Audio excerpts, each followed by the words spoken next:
तो आज अपन 5.2 में कौशल संख्या 3 और कौशल संख्या 4 का अध्ययन करने वाले। इससे पहले आप सभी को बताया कि अपन ने 5.2 के कौशल संख्या 1 और कौशल संख्या 2 को पूरा कर चुके, तो अपन उसी से आगे बढ़ते आज कौशल संख्या क्या देख रहे हैं, 3 देख रहे। देखिए आराम से मैं आपको बता रहा हूँ कि अगर छठा पद प्रश्न संख्या 3 क्या कह रहा है, यदि समांतर श्रेणी का छठा पद और 17वां पद क्रमशः 19 और 41 है तो 40वां पद याद कीजिए। ये प्रश्न है। तो देखिए छठा पद और 17वां पद क्रमशः 19 और 41 है, मतलब ये कह रहा है कि जब n का मान 6 हो, n कौन होता है जिसके आगे पद या वह पद लिखा हो, तो देखो यहाँ पद लिखा हुआ है तो ये n का मान, जब n का मान 6 होगा तब an का मान 19 होगा, और जब n का मान 17 होगा तब an का मान 41 होगा, और अपन को 40वां पद याद करना है। बहुत आसान सवाल है, अपन आगे बढ़ते और आपको मैं करूंगा तो पूरा समझ में आ जाएगा। अब देखिए सबसे पहले आपको कुछ नहीं करना, लिखना है हल और उसके बाद में लगाओ बराबर। अब अपन सूत्र लिखेंगे सबसे पहले a प्लस n-1 और d, लिख दिया सूत्र। अब मेरे को आराम से बताना है, जब मैं n का मान 6 रखूंगा तब an का मान कितना आएगा, 19। तो an का मान आपको बताना है। सबसे पहले इधर बराबर में an लिखते हैं, तो बताओ an का मान कितना है, 19। an का मान 19 कब होगा, an का मान 19 कब होगा, जब n का मान 6 होगा। डी, क्या आपके पास a का मान है इस समीकरण में, नहीं, तो a की जगह मैं 1 रखूंगा। क्या इस पूरे समीकरण में कहीं d लिखा हुआ है, नहीं, तो d की जगह भी d लिखूंगा। an का मान देखो लिखा हुआ है 19 होगा, कब, जब n का मान 6 होगा। तो आपको इस प्रकार से समीकरण बनानी है, क्योंकि आपके पास प्रथम पद नहीं दिया हुआ है, ना ही आपको सार्वंतर दिया हुआ है, ऐसी समीकरण बनेगी अब से। तो 19 बराबर a प्लस 6 में से 1 चला गया 5 और d, इसको दे देंगे समीकरण नंबर 1। अब दूसरे की वैसे ऐसी समीकरण बनानी, सारे सवाल ऐसे करेंगे ऑटोमेटिक समझ में आ जाएगा। 17वां पद कितना है, 41, मतलब जब n का मान 17 होगा तब an का मान कितना होगा, 41। देखो पहले के लिए कह रहा है जब n का मान 6 होगा तब an का मान कितना होगा, 19। अब सेकंड नंबर में क्या कह रहा है, जब n का मान अपन कह सकते हैं सेकंड वाले के लिए n का मान 17 है तो उसके लिए an का मान 41 है। छोटा सा 17 लिख दे तो यहाँ पर भी अच्छा लगता है, बराबर 41। मैंने आपको ये समझाया हुआ है पहले। अब देखिए सूत्र में रखते हैं an की जगह कितना लिखना है, 41 बराबर a प्लस n का मान कितना है, 17 माइनस 1 और पीछे d लिखना है। 41 बराबर a प्लस 17 में से 1 चला गया 16, पीछे कौन है आपका d, 16d। अब देखते हैं आगे क्या होता है, ठीक है। अब देखिए ये देखो एक समीकरण ये रही और दूसरी समीकरण ये रही, आपके ग्राफ विधि जैसा हो गया। मैंने आपको ग्राफ में पूरा समझाया था। अब देखिए वैसे ऊपर लिख दीजिए एक समीकरण 19 बराबर a प्लस 5d, नीचे दूसरी समीकरण लिख दीजिए 41 बराबर a प्लस 16d। अब आपको पता है क्या करना है, प्लस है तो माइनस, a प्लस क्या है तो माइनस, 16 प्लस क्या है तो माइनस। अब देखिए ये तो अपन ने लिख दिया प्लस और माइनस। अब आपको मैंने हमेशा बताया है ग्राफ में भी ऊपर वाले अक्षर वैसा नीचे वाले का चिन्ह परिवर्तन करके लिखना है। 19 वैसा 41 लिख दिया माइनस का, a वैसा नीचे वाला a क्या हो जाएगा माइनस का, 5 वैसा का वैसा नीचे वाले 16 हो जाएंगे माइनस के, नीचे वाले का चिन्ह चेंज करना है। अब आप सबको पता मैं 41 में से 19 घटा दूं कितना बचता है, 22। 41 बड़े थे इसलिए माइनस के 22 बराबर a प्लस का है a माइनस का, कैंसिल। 16d में से 5d चले गए माइनस के 11d, 16 में से 5 गए 11 और d। तो ये देखो 19 में से 41 गए माइनस के 22, a से कैंसिल हो गया, 5d में से 16d गए माइनस के 11d। अब 11 जाएगा इसके अपोन में, 22 अपोन माइनस 11 बराबर d। माइनस से माइनस कैंसिल, 11 का भाग 22 में सबको पता है 2 बार जाता है, तो 11 का भाग 22 में 2 बार गया और साथ में कौन आ गया, डी। अब आप सबको मैंने समझाया हुआ था ग्राफ वाली विधि में भी, क्या समझाया था कि जब डी का मान आ जाए मतलब वाई का मान आ जाए तब अपन क्या करते हैं, दोनों समीकरण में से किसी एक समीकरण में मान रख देते हैं। तो मैं पहला समीकरण रख देता हूँ। पहला समीकरण क्या है, 19 बराबर, ये देखो यहाँ लिखा 19 बराबर a प्लस 5 और डी का मान बोलो कितना है 2 है, तो 19 बराबर a प्लस 5 इंटू 2 कितने होते हैं 10। अब ये 10 किधर गए, इधर आए, इधर प्लस के थे तो इधर आएंगे तो किसके हो जाएंगे माइनस के। तो 19 में से 10 चले गए, कितने बच गए 9, तो डी का मान कितना आ गया 9 आ गया। अब देखिए क्या कह रहा है, 40वां पद याद कीजिए, पूरा सवाल आराम से पढ़ो। अब 40वां पद याद करना, मतलब n का मान अपन 40 रखेंगे तो an का मान क्या आएगा। तो देखो 40वां पद याद करना है तो अपन सूत्र में रखते हैं। पहला बताओ an का मान पता है नहीं, a और n का मान कितना है 40, तो छोटा सा नीचे 40 लिख दूंगा। देखो an के मान के पीछे कभी वाह नहीं लिखा हुआ होता है, तो देखो 40वां पद याद कीजिए। तो 40वां पद कौन सा होगा, मतलब an का मान याद करना है। तो लिखा है n का मान 40 है, तो आपको पता हो चलना चाहिए कि n का मान 40 है, मतलब an का मान याद करना है। तो देखो a 40, फिर क्या लिखते हैं a देखो a का मान 9, सूत्र देखो a plus n minus 1, n का मान आप सबको पता है 40 है, माइनस 1 करूंगा और पीछे क्या लिखते हैं d, और d का मान अपन निकाल चुके हैं 2, ये लिख दिया मैंने 2। a 40 बराबर 9 प्लस 40 में से 1 गया 39 और इंटू में कौन है 2। अब मैं 39 को 2 से गुणा करूंगा 78 आएंगे, 78 प्राप्त हो गए। अब अपन को 78 में 9 ऐड कर लेंगे तो अपन को पता है अपन के पास 87 आ जाएगा। तो a 40 का जो मान हो गया, ऐसे अपन जाएंगे a1 का मान ये 2 3, a1 का मान 9 है, फिर a2 का मान 11 होगा, तो दूसरा पद, तीसरा पद आपको पता 2 और जोड़े 13 होगा। ऐसे मैं आपको बताता हूँ एक बार कि a का मान प्रथम पद 9 है, सेकंड पद 2 जोड़े 11 हुआ, फिर 13 हुआ, फिर 15 हुआ। ऐसे ऐसे अपन 40वें नंबर पर जाएंगे। कहाँ तक जाएंगे 40वें नंबर पर, तो आपके कितना आएगा 87 आएगा। ये वाली चीज समझा रहा है ये प्रश्न। अब देखिए अगला क्वेश्चन देखते हैं अपन। किसी समांतर श्रेणी का तीसरा पद, नम्मा पद क्रमशः 4 और -8 है, तो इसका कौन सा पद शून्य होगा, कौन सा पद शून्य होगा। क्या इसमें n का मान दिया हुआ नहीं, पद कौन सा पद हो अपन को पता नहीं, कौन सा पद शून्य होगा अपन आराम से समझ लेंगे। एक बार इसको देख लेते, पहले इतना सा देखना आपको। तीसरा पद 4 है, नवा पद -8 है, यहाँ तक समझ में आ गया। तीसरा पद देखो ये सवाल बना हुआ है। अब आप सबको पता है जब मैं n का मान 3 रखूंगा तब an का मान कितना होगा 4 होगा। लगता है पहले सूत्र लिख देता हूँ मैं, हल सूत्र लिख देता हूँ भाई। सूत्र क्या है सबको पता है। अब an बराबर a प्लस n माइनस 1 और d है। an का मान कितना रखेंगे 4 रखेंगे, a का मान नहीं पता, n का मान 3 है, -1 कर दिया और d का मान भी नहीं पता। तो 4 बराबर a प्लस 3 में से 1 गया 2d, समीकरण नंबर 1। आगे अब दूसरा, n का मान जब 9 होगा तब an का मान कितना होगा -8। तो जब n का मान 9 होगा तब आपके an 9 यहाँ लिख देता छोटा 9, an लिखते हैं, n का मान 9 है इसलिए an का मान कितना होगा -8 लिखते हैं इसमें। बोलो an की जगह क्या रखना है -8 बराबर a का मान नहीं पता, n का मान 9 -1 और पीछे d। अब देखिए -8 बराबर आपने लिखा a प्लस 9 में से 1 चला गया 8 और पीछे क्या है आपके d है। अब आप सबको पता है ये समीकरण नंबर आपका 2 बन गया, 1 ये रहा 2 ये रहा। इसके बाद में सबको पता क्या करते हैं, दोनों को ऊपर नीचे रखते हैं ऐसे। 4 बराबर a प्लस 4 बराबर a plus 2d। Second number क्या है -8 बराबर a प्लस ad रख दिया। अब आपको समझाया हुआ है, पहला अक्षर वैसा का वैसा, नीचे अगर माइनस है तो प्लस कर दीजिए, चिन्ह चेंज करना। ऊपर वाला पहला अक्षर वैसा का वैसा, नीचे वाले का चिन्ह चेंज कर दीजिए, a प्लस का है तो माइनस का। ऊपर वाला पहला अक्षर वैसा का वैसा, नीचे वाले का चिन्ह चेंज कर दीजिए, प्लस है तो माइनस। 4 और 8 कितने हो गए 12, a से कैंसिल हो गया, 8d में से 2d चले गए, माइनस के 6d। ठीक है ये आया। तो आप यहाँ देखो माइनस है तो प्लस, प्लस है तो माइनस, प्लस है तो माइनस। अब आपको बताइए दोनों ऐड होंगे, अभी तो किया आपने 12, कितना आएंगे 12 और a से कैंसिल हो गया अभी समझाया मैंने, और 2d में से 8d के कितने बचे माइनस के 6d। ये समझाने के लिए मैंने बताया आपको। अब देखिए आगे,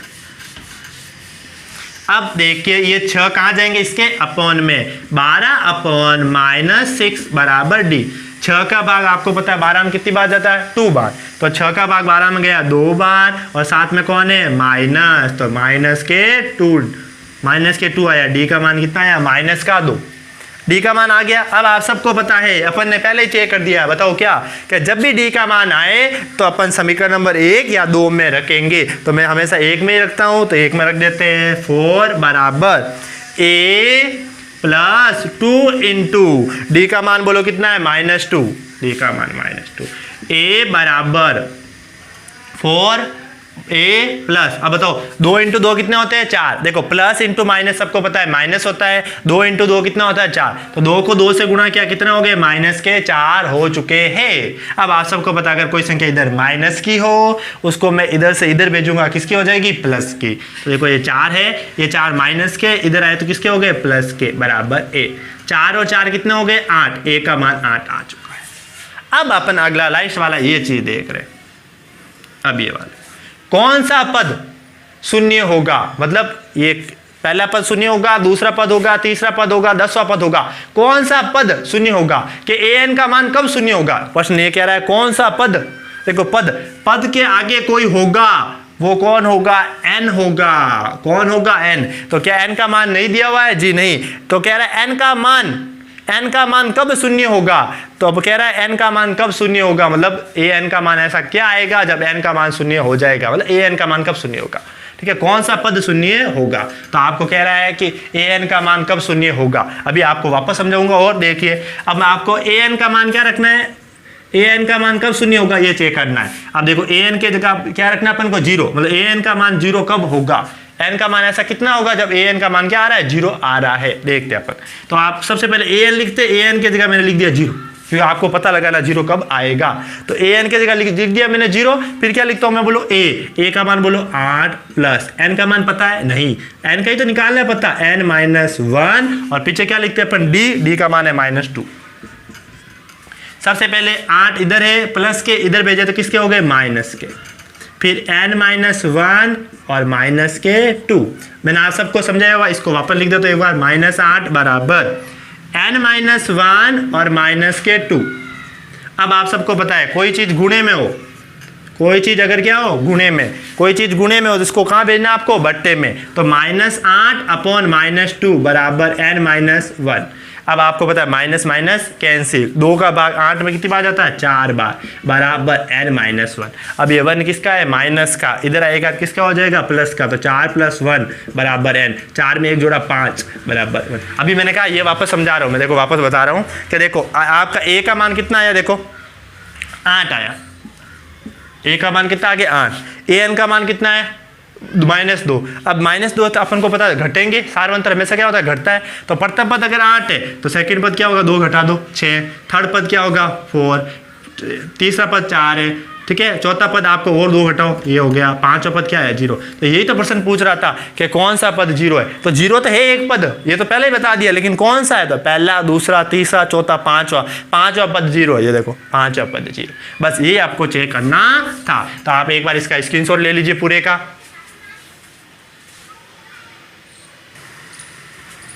अपन ने क्वेश्चन संख्या 4 देख लिया, अब अपन देखने वाले क्वेश्चन संख्या 5 को। देखिए क्वेश्चन संख्या 5 क्या है, किसी समांतर श्रेणी का तीसरा पद 16 है, बस सीधा सीधा, जब n का मान 3 हो तब an का मान 16 होगा। 7वां पद और 5वें पद से 12 अधिक है। हाँ ये चीज आपको थोड़ा सा कह रहा है कि 7वां पद 5वें पद से 12 अधिक है, तो इसको अपन बाद में देखेंगे, पहले अपन इसको देखते हैं। ठीक है, अब देखिए सबसे पहले कह रहा तीसरा पद कितना है 16 है, तब अपन अगर n का मान मैं 3 रखूँ तब an का मान कितना आएगा 16, मतलब n यहाँ पर छोटा सा कितना आपका 3, तब an का मान कितना आएगा 16, जब n का मान कितना होगा 3। सबसे पहले अपन को पता है अपन लिखते हैं हल और इसके बाद में क्या लिखते हैं सूत्र। आप सबको पता है an बराबर a प्लस n-1 और d सूत्र होता है, बोलो an का मान 16 बराबर a प्लस n का मान बोलो 3 -1 और d, तो 16 बराबर a प्लस 3 में से 1 गया 2d। आप सबको पता है इसमें a का मान नहीं, अपने 3 तो क्वेश्चन कर दिए ऐसे, इसमें a का मान नहीं है, d का मान भी नहीं है, इसलिए अपन a और d का मान नहीं रखा। आपको सिर्फ an का मान और n का मान दिया हुआ होता है इस प्रश्न में, तो अपन an का मान रख दिया और n का मान रख दिया, तो इसको दे देते समीकरण नंबर 1। अब अगला देखो, अब ये कह रहा है सातवां पद पांचवें पद से 12 अधिक है, मतलब ये कह रहा है इधर अगर सातवां पद है और इधर कितना है पांचवा पद है, अगर मैं पांचवें पद में 12 जोड़ दूं तो सातवें पद के बराबर हो जाएगा। और चीज बताता हूं मैं आपको, मान लो कि पद है ऐसे, मान लो ऐसे मान लेते हैं अपन, कोई पद है 5, ठीक है, 5 में अपन 6 जोड़ते हैं, क्योंकि देखो 7 जोड़ दो, कुछ भी जोड़ दो, अपन 4 जोड़ दिए ऐसे, तो ये अगर पांचवा पद और सातवां पद बराबर हो जाएगा, कब हो जाएगा, देखो मैं एक बता रहा हूँ मन से उदाहरण लेकर, कि अगर पांचवा पद मान लो कि 36 है, कितना है 36 है, और सार्वंतर कितने का है 6 है, कितने का है 6, तो बताओ सातवां पद कितना होगा, देखो पांचवा पद 36 है, छठा पद 42 होगा, 6 जोड़ दो, सातवां पद कितना होगा 48।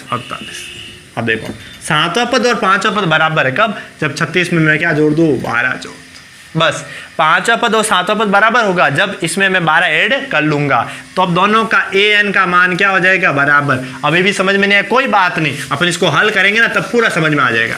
अब देखते हैं आगे क्या करना है। सातवां पद पांचवें पद का an का मान तो बराबर है, जब पांचवें पद में 12 जोड़ दूं तब क्या करना, देखो इधर और इधर लिखते हैं अपन, इधर अपन को सातवां पद लिखना है, इधर अपन को पांचवा पद लिखना है, ये दोनों क्या आपके बराबर। सबसे पहले अपन लिखते हैं a का मान नहीं पता, फिर लिखते n का मान बोलो कितना है 7 इधर वाले के लिए, -1 और पीछे d, फिर इधर देखो a प्लस n का मान उधर वाले के लिए 5 -1 और पीछे लिखते हैं d, और इस पांचवें पद में अगर मैं 12 जोड़ दूं, ठीक है, तो इधर मैं और लिख देता हूँ एक चीज, आप लिख देना सातवां पद बराबर पांचवा पद प्लस 12, ये भी लिख देना आप याद रखने के लिए, ठीक है। अब देखिए सातवां पद इधर लिख दिया मैंने, और पांचवें पद में अगर 12 जोड़ दूं तो बराबर हो जाएगा। अब देखते आराम से, a प्लस 7 में से 1 चला गया 6 और पीछे क्या है d, a प्लस 5 में से 1 चला गया 4 और पीछे क्या है d प्लस 12। अब इन सबको भेज देते इधर, a इधर है तो इधर भेज देते, d भी इधर भेज देते हैं। तो देखिए मैं इधर वापस लिख देता हूँ एक बार आपके लिए, a प्लस 6d बराबर a प्लस 5d प्लस 12, ठीक है, 4d प्लस 12। अब देखिए अपन सबको भेजते हैं इधर, इधर देखो सबसे पहले a प्लस 6d लिखा हुआ है, इधर a प्लस का था a, इधर आया तो माइनस का, 4d इधर प्लस का था, इधर आया तो माइनस का, संख्या को आप एक बार इधर ही रख देते हैं, क्योंकि आपको पता है कि इधर a और d है तो उससे ही कटने वाले, संख्या तो नहीं जाने वाली। अब देखो 1d और a d से देखो a से a कट के, देखो सबसे पहले देखो इधर भी a है, ये a प्लस का है और ये a माइनस का, तो a से a कैंसिल हो गया। अब देखो 6d में से 4d गए, सबको पता है 2d, और बराबर में कितने 12 है, ये 2 जाएंगे इसके अपॉन में, तो बताओ 12/2, 2 का भाग 12 में कितनी बार गया 6 बार, d का मान कितना आ गया 6 आ गया है। अब आपको पता है जैसे अपन d का मान निकाल देते हैं तो अपन समीकरण नंबर 1 में रखते हैं, समीकरण नंबर 1 क्या है, अब इसमें रखते देखो 16 बराबर a का मान अभी तक नहीं पता प्लस 2 और पीछे क्या है देखो d, तो d का मान कितना अपन के पास 6, तो 16 बराबर a प्लस 6 इंटू 2 कितने होते हैं सबको पता है 12। अब इस 12 इधर प्लस के, इधर लाए किसके हो जाएंगे माइनस के, 16 माइनस 12 बराबर है 16 में से 12 गए, सबको पता है 16 में से 12 गए कितने बचेंगे 4, तो a का मान आ गया 4, a का मान 4 आ चुका है। अब देख के आगे, अब अपन को बताया कि अपन को पांचवा पद 12 से अधिक है, 12 हो गया। अब देखिए आगे क्या करें, तो समांतर श्रेणी याद कीजिए। अब अपन को समांतर श्रेणी याद करनी है, समांतर श्रेणी मतलब एपी श्रेणी यानी समांतर श्रेणी। अब याद कीजिए, बोलो प्रथम पद कितना है 4, प्रथम पद 4 हो गया, सार्वंतर कितने का है 6। अब आपको पता है पहला पद 4 है, 4 में 6 जोड़ो, दूसरा पद आ जाएगा 10, 10 में 6 और जोड़ा 16, तीसरा पद आ गया 16, 16 में 6 जोड़ा 22, चौथा पद आ गया 22, पांचवा पद निकालना है, 22 में 6 और जोड़ा 28, ऐसे ऐसे करते आपके सारे पद आ जाएगा। अब देखो इसको मैं वापस चेक करके बताता हूँ आपको कि ये क्या था इसमें। तो देखो सातवां पद, देखो 1 2 3 4 5, पांचवा पद कितना 28, ये 28, पांचवें पद में अगर मैं 12 जोड़ दूं, क्या जोड़ दूं 12, तो क्या आ जाएगा सातवां पद 28 में मैंने 12 जोड़े, बोलो कितने हो गए 40, तो सातवां पद 40 है। देख लेते, देखो पांचवा पद कितना है 28, 28 में 6 और जोड़े 34, कितना आया 34, 34 में 6 और जोड़े 40, ये देखो। तो सातवां पद और पांचवा पद बराबर होंगे कब, जब सातवें पद पांचवें पद में 12 जोड़ दूं। तो ये आपका प्रश्न ऐसा कह रहा था, आप इसको डॉट लगा सकते हो, 2-3 लिखकर डॉट लगा सकते हो। तो अपन ये समांतर श्रेणी याद कर लिए और ये आपका क्या आ गया भाई, उत्तर आ गया है। अब अपन अगला प्रश्न देखते हैं छठा, ठीक है। अब देखो तीन अंकों की संख्या, बचपन से पढ़ते आए हो, तीन अंकों की सबसे बड़ी संख्या 999 होती है। कितनी होती है? तीन अंकों की सबसे बड़ी संख्या। छोटी कक्षा में, चौथी, पांचवी, छठी में ये प्रश्न आते थे अपन के। तीन अंकों की सबसे छोटी संख्या 100, ठीक है। तीन अंकों की सबसे छोटी संख्या 100 होती है। तीन अंकों की सबसे बड़ी संख्या 999 होती है। लेकिन अपन को इससे लेना देना नहीं है, तो अपन की बचपन की यादें ला रहा हूँ आपको। ऐसा सवाल आते थे बचपन में। अब देखो, तीन अंकों की संख्या, तीन अंकों की संख्या कितनी संख्या है जो 7 से विभाजित है? मतलब तीन अंकों की संख्या है और वो कितने से विभाजित है? 7। तो आपको पता होना चाहिए सबसे पहले कि तीन अंकों की संख्या स्टार्ट कहाँ से होती है? 100 से, सबसे छोटी संख्या। और तीन अंकों की संख्या खत्म कहाँ होती है? 999। तीन अंकों की संख्या स्टार्ट होती है 100 पर और खत्म होती है 999, 200, 300, 400 ऐसे। लेकिन ये सब क्या कह रहा है कि तीन अंकों की संख्या तो होनी चाहिए, लेकिन किससे विभाजित होनी चाहिए? 7 से विभाजित होनी चाहिए। तो क्या 100 में 7 का भाग जाता है? नहीं। 101 में? नहीं। 102 में? नहीं। 103 में? नहीं। 104 में? नहीं। 105 में 7 का भाग जाता है। तो अपन देखो, इसको नहीं लिखेंगे, सीधा 105 लिखेंगे, क्योंकि अपन को तीन अंकों की संख्या वही लिखनी है जिसमें 7 का भाग जाए। तो अपन सबसे पहले लिखेंगे 105। क्योंकि 105 में अपन 7 का भाग देंगे तो आपका जाएगा 1 7 7 और 5 7 35, 15 बार जा रहा है, तो इसमें 7 का भाग जा रहा है। बोलो 105 के बाद कौन सी आएगी? 112। जोड़ दो 7। 112 के बाद में कौन सा आएगी? 119। अब देखो अंतिम संख्या देख लेते हैं, आ गई। अब अंतिम पद देख लेते हैं, अंतिम पद कौन सा होगा? यहाँ देखो 999 में नहीं जाता है, 95 में नहीं जाता है, 94 में। 994 में 7 का भाग जाता है। आप देख लेना चेक करके। 99 नहीं जाता, 97, 96 देखो, 95 देखो, 94 देखो। 94 में आओगे तो आपको पता चल जाएगा कि 94 में 7 का भाग जाता है। एक बार भाग गया 19 हो गए, 7 दूनी 14, और आपको पता है वापस घटाओगे आप, भाग देकर देख लो आप, नहीं आया तो ऐसे 994 में 7 का भाग, एक बार गया 7, 2 बज गए 29, 4 7 28, 28, 1 बज गया और 14 हो गए, 2 7 14, 142 बार जा रहा है। तो ये देखो प्रथम पद आपका कितना हो गया? 105, और अंतिम पद क्या हो गया आपके? 994। अब ऐसे 105 में भी जाएगा, 112, 119, फिर 126, ऐसे करते करते अपन 994 तक जाएंगे, सब में 7 का भाग जाता है। तो ऐसे कितनी संख्या है तीन अंकों की जिसमें 7 का भाग जाता है? देखो 1 2 3, बीच में और बहुत सारी, और लास्ट वाली कितनी है? 994। तो अपन को अंक गिनने, तो अपन ऐसे तो गिन नहीं सकते। आपको सबसे पहले आपको पता है, बोलो ए का मान, बोलो A1 का मान 105, प्रथम पद 105। सार्वअंतर, जितने का भाग जाता है वही सार्वअंतर होता है। नहीं तो आपको पता है A2 माइनस A1, 112 माइनस 105 बराबर 7। सार्वअंतर कितना आ गया? 7। आप सबको पता है A2 माइनस A1 होता है सार्वअंतर, ठीक है। अब देखो A का मान पता चल गया और डी का मान पता चल गया। जो अंत में लिखा होता है वो अंतिम पद होता है। अंतिम पद को अपन क्या कहते हैं? AN। AN का मान बोलो 994 हो गया। अब अपन को n का मान पता लगाना, क्योंकि देखो A का मान पता है, D का मान पता और AN का मान पता है, n का मान नहीं पता। तो अपन सूत्र लिखते हैं सबसे पहले, AN बराबर A प्लस n माइनस 1 और D। बोलो AN का मान बोलो 994 बराबर A का मान बोलो 105 प्लस n का मान नहीं पता और D का मान बोलो 7। आगे यहाँ तक सबको समझ में? अब 105 को भेजूंगा इधर में। 994 माइनस 105 बराबर n माइनस 1 और D। अब अपन इसमें से इसको घटाते हैं, तो देखो बाकी करके बता देता हूँ, अगर किसी को बाकी भी नहीं आती है आज 2 मिनट में सीख लोगे।